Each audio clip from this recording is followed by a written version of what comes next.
Hey there, scholars. It's Mr. Tom. Let's go over your Collegiate Words 101 to 125. These are your words for the week. Your test will be next Tuesday and Wednesday. Remember, we have Monday off for President's Day. So let's get started. First up, we have credulity. Notice the word credit is in there. It means readiness to believe.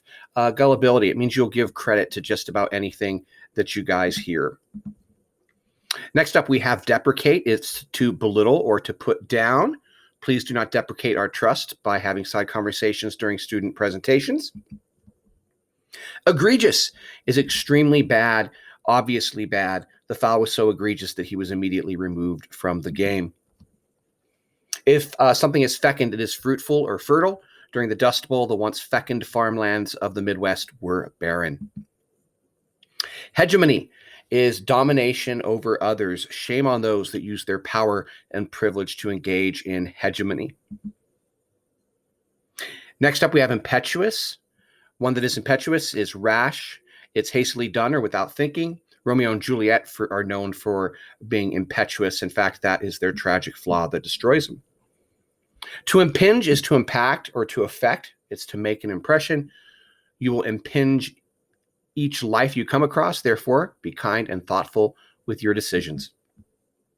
Next up, we have latent, which is hidden but capable of being exposed.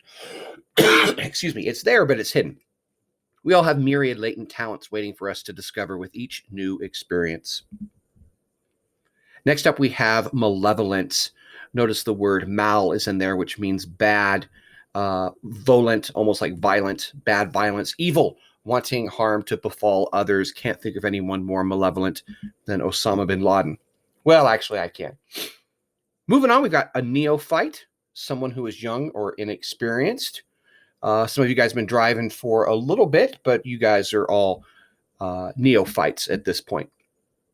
Obsequious is excessively compliant or submissive. I most admire the sincere and genuine scholar over that of the obsequious butt kisser. Pejorative, it's adjective expressing contempt or disapproval. Your letter expressed tremendous dissatisfaction without coming across as petty or pejorative. Next up, we have paucity, which is small in quantity, a small amount. Sadly, there is a paucity of civil discourse on mainstream news media channels. And here we have rectitude, which means uprightness or extreme morality. Mr. Tom counts on our rectitude when he sends us off independently in our discussion groups.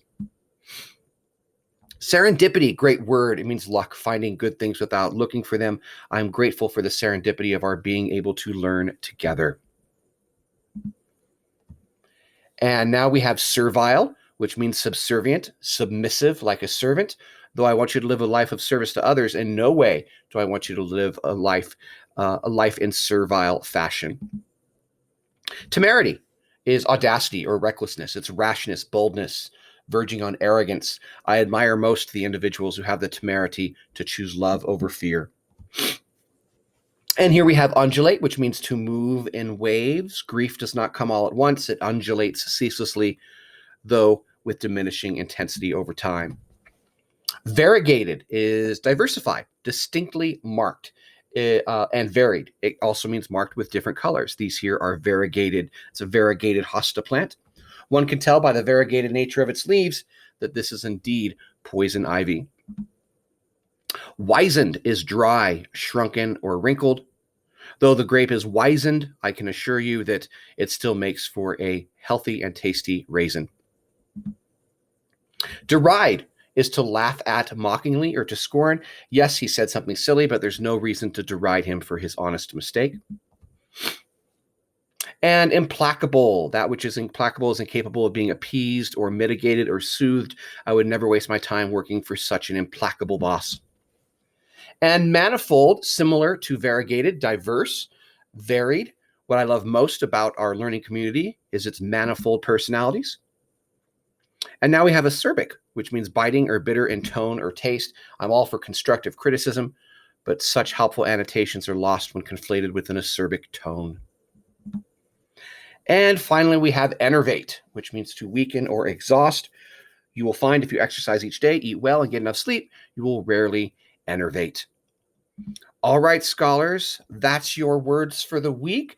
When you guys are done with this video, I want you guys to go back to the different activities, check out the learn activity, and set it up down here with your options with one answer and term, flashcards, written questions, multiple choice, audio on or off. That's certainly up to you. And then give it a whirl and see how you guys do. All right, scholars, that's all I've got for you today. I hope you have a fantastic one, and I look forward to seeing you all soon. Bye-bye.